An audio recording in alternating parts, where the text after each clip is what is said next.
Hello, YouTube, and welcome to the Plant-Based Fitness Show. This is episode number 1 with me, Kelly Stevens. I will not have a guest on today, so it's just kind of teaching you a little bit about what this is, and I'm going to go through the questions that I'm going to be asking my guests, and I'm going to give you my answers so you know what those are, because I won't be really talking about myself when I'm interviewing guests, so you can understand what my answers are, and then we'll be bringing on more people as the series moves on. I'm really excited. I've got some really cool people scheduled to bring you some information. So it's not just me talking about how, of course, you can build muscles with plants, but I want you to see other people's experiences, hear from other people, learn how they eat, learn what they eat, and maybe you can get inspired for your own plant-based fitness journey. All right, let's get into some of the questions that I'm going to be asking my guests. So the first question I'm going to ask my guests is, can you tell us a little bit about yourself and how you started eating a plant-based diet? So it's been a little bit of time. It's 2024 right now.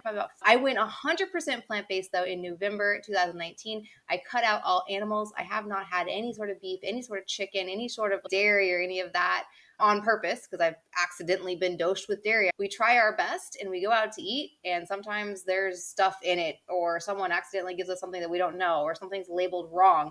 It happens. So nobody's perfect. It's okay. So I can't say that I've never ever had it, but I make it a point and an effort to not eat any sort of animal products in my diet. So I was able to find incredible healing with breaking my neck. I had extreme chronic pain. The doctor told me I would always have pain in my neck, and I got rid of the pain 100% by changing my diet and alkalizing the body. So when I dug into more research and understanding, okay, why did this work? Like, how did this work? Like, what is happening here? I kept circling back to the fact that we are not meant to eat animal protein. It is not good for the body. It is very acidic for the body. And so I kept just coming back to this and reading it, and I couldn't deny it anymore. And as someone who really likes to see, okay, I like to push the body. I like to challenge the body. I like to do fitness challenges all the time. I put myself into a fitness challenge and said, all right, let's try this. Let's just try it. And so that was kind of my journey into the plant-based diet. Anyways, next question number 2 is, what does a typical day of eating look like for you? Can you walk us through your meals and snacks? So a typical day of eating is very simple for me. Typically, I don't eat any cooked food. I haven't been eating any cooked food. It is 10 weeks where I have not had a single cooked meal. Sometimes I'll add in cooked meals at night, but recently I haven't. It's the summertime. It feels good. I'm 100% raw. It feels great. But typically I start off the day, since it is the summer, I'll start off the day with watermelon or some sort of melon, something very light, and I'll keep melons by themselves because you want to eat melons alone or leave them alone. You want to separate those from other foods. So I'll have a melon typically, and then I'll transition to other fruit. I've been really loving mangoes, really loving peaches. So I'll have maybe some mangoes or some peaches kind of for my mid-morning snack. And then I'll have a giant salad full of either romaine or black kale or just regular kale or whatever greens I can get my hands on at the farmer's market that look really good. And I make up my own dressing with no oil, no salt. Typically it's like lemon and vinegar. I put in herbs or kind of whatever I have on hand. I try to keep it minimal fat. So maybe I'll add some hemp seeds in it, but I try to keep my fat typically pretty low. I am eating fat. I add avocado. I'll add about a quarter of an avocado maybe every couple days to my salads. And then after that, I work out in the afternoon. So if I were to work out in the morning, this would be different. But typically when I work out in the afternoon, after my salad, I'll have like my afternoon snack or whatever, which is a pre-workout smoothie. And that smoothie is pretty jam-packed. It's about a 500-calorie smoothie of pre-workout protein, a lot of protein for me to get in before I do my workouts. Then after my workouts, it's kind of whatever, like noodle dishes, maybe some soups, maybe just a smoothie bowl, maybe just a smoothie, or maybe nothing, because sometimes I eat so much during the day that I kind of miscalculate how many calories it is. And after I'm done, I don't really want to eat anything because I'm super full. But I try to make sure that I'm getting in protein before and after I work out. So what are your go-to pre and post workout meals? How do they help fuel your workouts and recovery? Recently, I changed how I was eating protein. I am now really only power packing and getting in protein before and after my workout, and it is working for me very, very well. I am getting noticeable recorded muscle that I am building. I'm getting stronger. I feel like I put my body into like a fat burning machine. So being able to do that protein smoothie before, throw in protein after, it's really, really working for me. So yeah, I just really honestly do protein smoothies as my pre and post workout meals. Right now I'm using powder to get my protein in, and I'll go over that in a little bit as well for you guys. Next question is, can you describe your fitness routine? What types of exercises do you focus on, and how often do you work out? So my fitness routine, I go to a gym 4 to 5 days a week and lift heavy. Typically, I'll be splitting that between arm workouts, leg workouts. I like to do compound exercises so that I'm working multiple muscles. I'm not just using machines in the weight room or whatever. I'm actually like using barbells. I'm stabilizing my muscles. Maybe I'm challenging my balance. I like to engage every single muscle. And so I'll do like an arm day or a leg day, or sometimes I'll just like work the front of the muscles or the back of the muscles, really whatever I feel like it. Like that's been fun for me to kind of mix it up and change it up. But I'm always doing a core 4 exercises always. Like I always do push-ups, I always do deadlifts, squats, and pull-ups. Every week I always do those core 4 workouts, and then I'll kind of change other things and work on different muscles or different fun exercises, because I like to just do kind of things that are fun. I like to make my workouts fun. I don't want to do the same workout every single day, and I am still hitting the same muscles every single week, that I'm able to hit every single muscle. I'm working my body really well. The muscle works. And so that works well for me.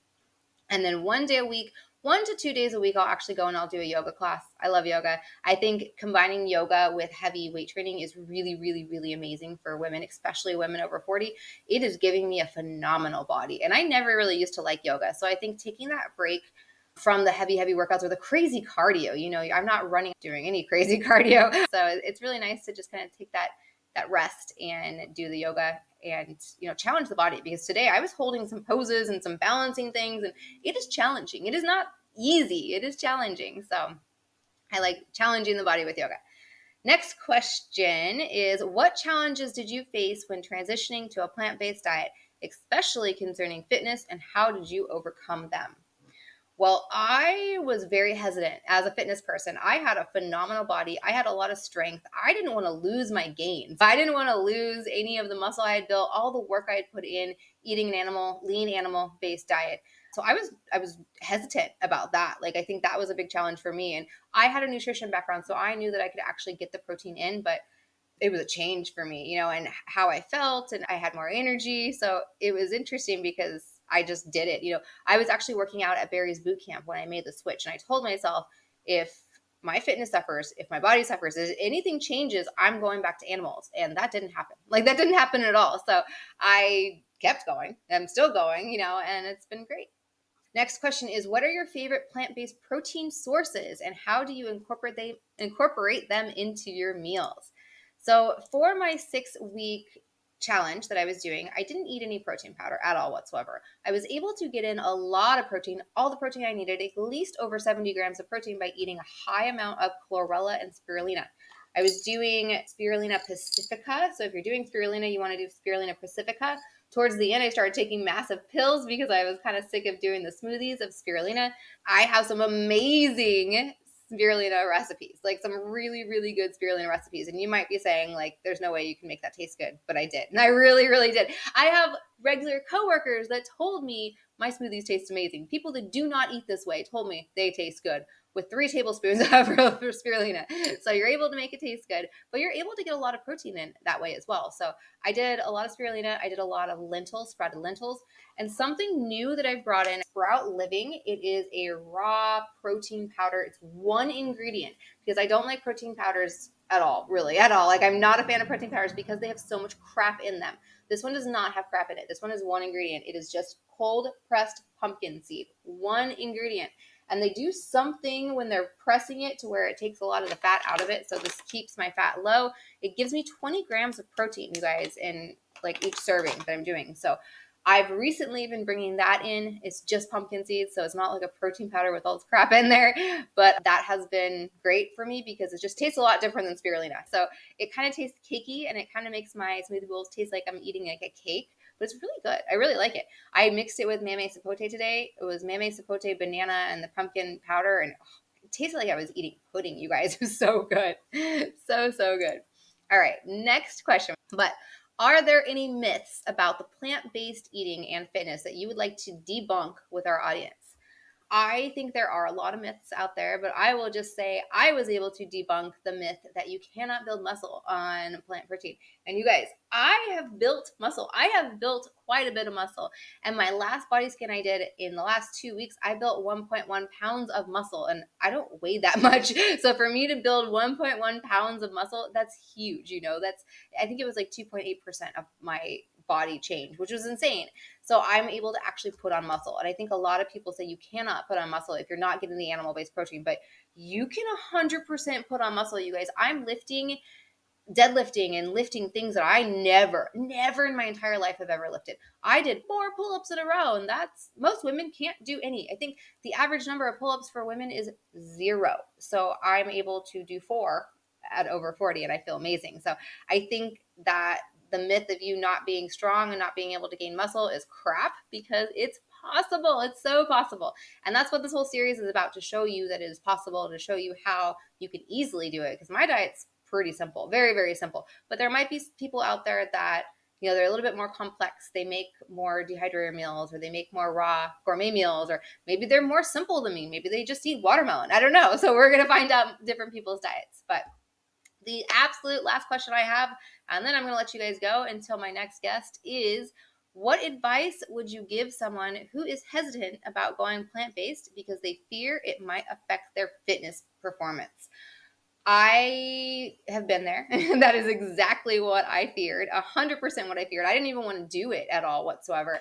And I think we live in this world that sometimes vegan has like an interesting connotation around it, and a lot of people like don't want to tell people that they stop eating meat. They're embarrassed about it. They don't want to be vegan, because sometimes there's negative connotations around it. So eating more plant-based foods might be scary because you're stepping outside of what and what your family's doing, what your friends are doing, but it's not scary, you guys. So my advice would be to just try it. Put yourself through a 30-day challenge. Put yourself through a 6-week challenge. Just try it and see. Like, honestly, give yourself at least 30 days. I say 6 weeks because I think 6 weeks is really that 30 days you're going to feel great, but you keep going 2 weeks past those 30 days, that's when those habits actually start sticking. That's when you're just like, okay, I get it. Okay, I get it. So I say jump into a 30-day challenge. I have a challenge for you guys. If you want to try a challenge, go ahead, go to my website, fitrawlife.com. Click on the challenge, take the 6-week challenge, you guys. It's already done for you. You don't have to weigh your food and track your food and do all the things you need to do to be able to lose weight. It's already done. So my advice for you is to find a done for you plan and do it, or just do it on your own and find some recipes. Commit to it. Commit for 30 days and just try it, because you will feel good. You might be very surprised. I was so surprised, honestly. Like, there's no world that I ever thought I would be eating 100% raw food, ever. Like, ever.